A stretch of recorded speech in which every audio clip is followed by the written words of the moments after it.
رحمت کے بابرتے تھے۔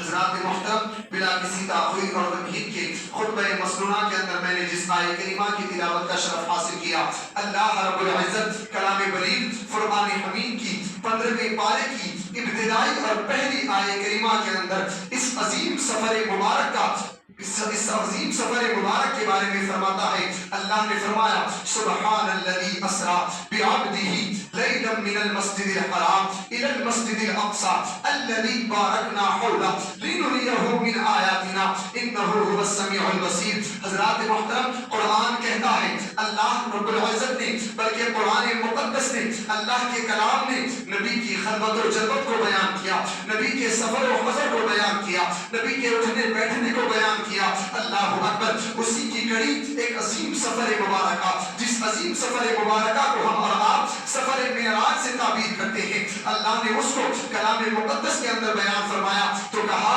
سبحان الذی اسریٰ بعبدہ، پاک ہے وہ ذات جو اپنے بندے خاص کو لے گیا راتوں رات، لیلا من المسجد الحرام الی المسجد الاقصی، راتوں رات لے گیا۔ کہاں سے لے گیا؟ کہاں لے گیا؟ اللہ اکبر، قرآن کہتا ہے مسجد حرام سے لے گیا، مسجد اقصی تک لے گیا۔ مسجد اقصی وہ کون سی مسجد ہے؟ قرآن کہتا ہے الذی بارکنا حولہ لنریہ من آیاتنا، یہ وہ مسجد اقصی جس مسجد اقصی کے ارد گرد ہم نے اپنی آیات رکھی ہیں، ہم نے اپنی نشانیاں رکھی ہیں۔ ہم نے یہ نشانیاں کیوں رکھی اور آپ کو کیوں لے گیا؟ تو قرآن کہتا ہے لنریہ من آیاتنا، تاکہ ہم آپ کو، تاکہ ہم اس بندے خاص کو اپنی علامات دکھائیں، اپنی نشانیاں دکھائیں، اپنی آیات دکھائیں۔ اس کے بعد اللہ فرماتا ہے انہ هو السمیع البصیر، بے شک اللہ سننے والا اور دیکھنے والا ہے۔ حضرات محترم، آیت کریمہ کی تفسیر کے اندر غور کیا جائے تو اللہ رب العزت نے اس عظیم سفر مبارکہ کو اپنی پاکی کے ذریعے سے شروع فرمایا۔ سب سے پہلے اللہ نے اپنی پاکی بیان فرمائی، اس کے بعد اس پورے سفر معراج کا تذکرہ فرمایا۔ تو ابتداءً اللہ اپنی پاکی کیوں بیان کرے؟ سبحان کا لفظ لانے کی ضروریت کیا تھی؟ حالانکہ تذکرہ معراج کا ذکر تو اسریٰ بعبدہ کے ذریعے سے ہوتا ہے، تو اللہ نے سبحان کا لفظ کیوں لایا اور اللہ نے اپنی بڑائی، اپنی پاکی کیوں بیان فرمائی؟ تو اس حوالے سے مفسرین اکرام نے لکھا کہ اللہ نے سب سے پہلے اپنی پاکی اس لیے بیان فرمائی تاکہ کوئی اعتراض کرنے والا، کوئی انکار کرنے والا اس سفر معراج کا انکار نہ کرے۔ اس وجہ سے اللہ نے سب سے پہلے اپنی پاکی کو بیان فرمایا اور کہا سبحان الذی اسریٰ، پاک ہے وہ ذات جو لے گیا اپنے بندے خاص کو راتوں رات مسجد حرام سے مسجد اقصی کی جانب۔ حضرات محترم، اب اللہ کی پاکی کے ذریعے سے اللہ نے بیان فرما دیا کہ اب اس پاکی کا مطلب یہ ہے کہ کوئی اعتراض نہ کرے، کوئی انکار نہ کرے۔ اب اگر رسول پاک صلی اللہ علیہ وسلم کی معراج کا انکار کیا جائے تو اللہ کی بڑائی کا انکار لازم آئے گا، اللہ کی پاکی کا انکار لازم آئے گا۔ پھر اس کے بعد آگے بڑھے، آیت کریمہ کے اندر کہا گیا الذی اسریٰ بعبدہ لیلا من المسجد الحرام الی المسجد الاقصی، جو لے گیا راتوں رات اپنے بندے خاص کو مسجد حرام سے مسجد اقصی تک۔ حضرات محترم، اسریٰ کے ذریعے سے اللہ نے اس سفر کو بیان فرمایا، لے جانے کو لفظ اسریٰ کے ذریعے سے بیان فرمایا۔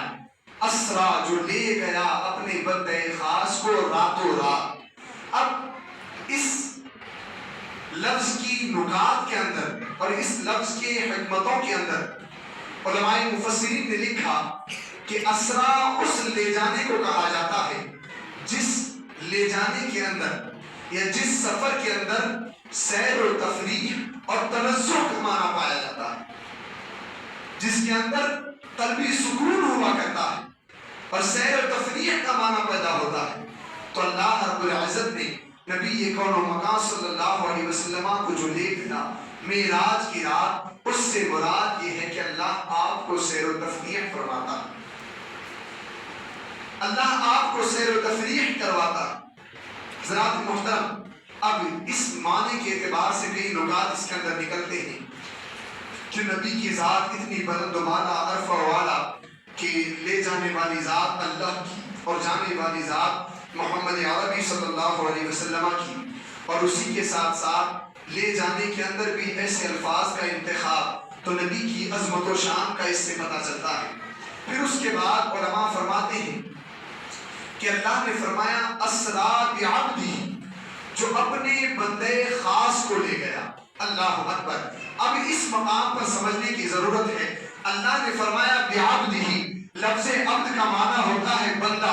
اللہ اکبر۔ حضرات محترم، اور جو بعبدہ کے اندر با داخل ہے، اس کے حوالے سے علماء نے لکھا کہ یہ با مصاحبت کے لیے آتا ہے، اور مصاحبت کا معنی ساتھ ساتھ ہونا ہوتا ہے۔ اللہ اکبر۔ تو اب سمجھ میں یہ آیا، عبد سے ذات، عبد سے جو ذات مراد ہے وہ ذات رسول گرامی مقام صلی اللہ علیہ وسلم کی ذات ہے، اور ہا کی ضمیر کے ذریعے سے جو ذات مراد ہے وہ ذات رب تبارک و تعالی کی ذات ہے، اور ان دونوں ذوات پر لفظ با داخل ہے۔ اللہ اکبر۔ اب معنی یہ ہوگا کہ رسول گرامی مقام صلی اللہ علیہ وسلم کی ذات اور رب تبارک و تعالی کی ذات، یہ دونوں ساتھ ساتھ تھے۔ اللہ اکبر۔ حضرات محترم، سمجھنے کا مقام ہے، اللہ فرما رہا ہے بعبدہ، اللہ بھی ساتھ ہے، بندہ بھی ساتھ ہے۔ اللہ اکبر۔ اب معنی کیا نکلے گا؟ اب مفہوم یہ نکلے گا، مطلب یہ نکلے گا کہ رسول گرامی مقام صلی اللہ علیہ وسلم اس سفر معراج کے اندر بتمامی اپنی ذات کے ساتھ شریک تھے،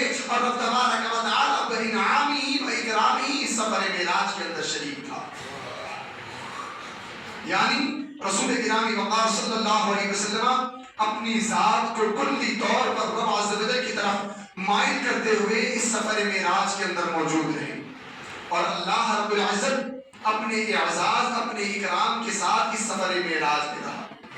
حضرات محترم، اب پھر ایک اعتراض اس پر یہ ہوتا ہے، بہت سارے لوگ جن کو نبی کی عظمت و شان کا اعتراف نہیں، جن کو نبی کریم صلی اللہ علیہ وسلم کی عظمت و شان سے کوئی مطلب نہیں، اور آئے دن آقا کریم صلی اللہ علیہ وسلم کی عظمت و شان کو گھٹانے کے نت نئے طریقے تلاش کرنے لگتے ہیں۔ اللہ اکبر۔ ان لوگوں نے کہا کہ لفظ عبد سے مراد بندہ ہوتا ہے، اور عبد وہ ہوتا ہے جو نور نہیں ہوتا، اور اللہ کی ذات نور والی ذات ہے، اللہ کل نور ہے۔